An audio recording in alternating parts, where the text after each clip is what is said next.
Joining me now on set is Michelle Buckman, another member of the American Catholic Writers Guild. It's great to have you here.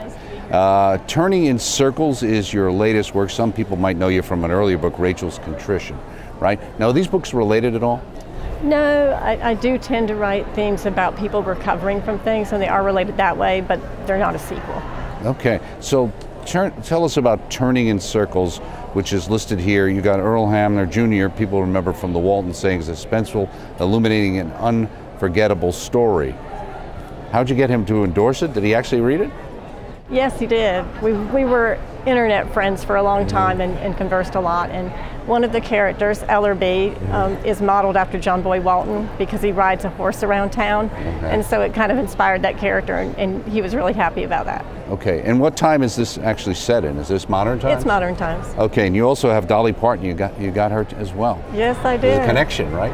Yes, because her song Joshua inspired another character in there, Beard, and so I sent her a letter about it, and she endorsed the book. So. Right. So what happens in this book that has the characters, I think it's Savannah, right, and Charleston? Savannah and Charleston, yes.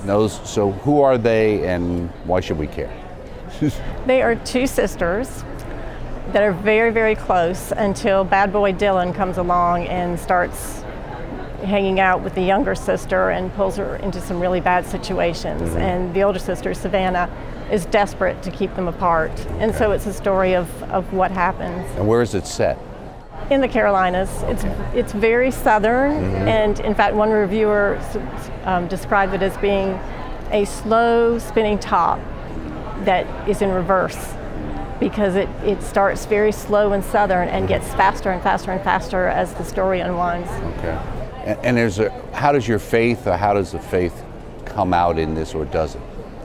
Well, it does in a couple of ways. One is in trying to get the younger sister to see what she's doing and to seek forgiveness and to get back on the right path. But the whole gist of the story is when we get filled with regrets, when we've tried to do something and it hasn't been successful, when we'd like to turn back the clock and change things we said or change things we've done to see if it would change someone else's behavior. And that is what the older sister's dealing with. Savannah's in deep sorrow because of things she couldn't stop. And I think a lot of people go through that. There's always something in your life you regret. And so it's the story of how you get through that and how you think through it, and you can't turn back the clock. Okay. So is this any autobiographical material in here? Is this just your own observation as a writer? No, it's not autobiographical. It's just observing other people and trying to write to the needs of people I see. Right. And why do you think that this is a book that would hit people's needs, especially today? I think people always have regrets in their life, no matter the time or the age.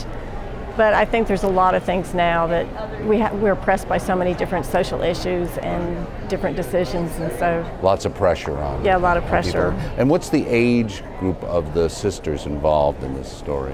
They're teenagers. They're 15 and 16, and so it's kind of young adults because of their ages. But the message is really, I write women's fiction, and it's just as much a woman's book as a teenager's book. Okay.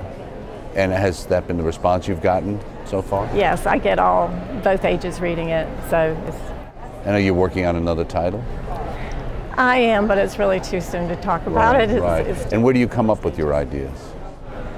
My characters just seem to walk up and start talking to me. Okay. If you've ever seen The Man Who Invented Christmas, and they showed Charles Dickens. Charles Dickens. Yes, that's how it works for me. They walk up and start talking, and I just write it down.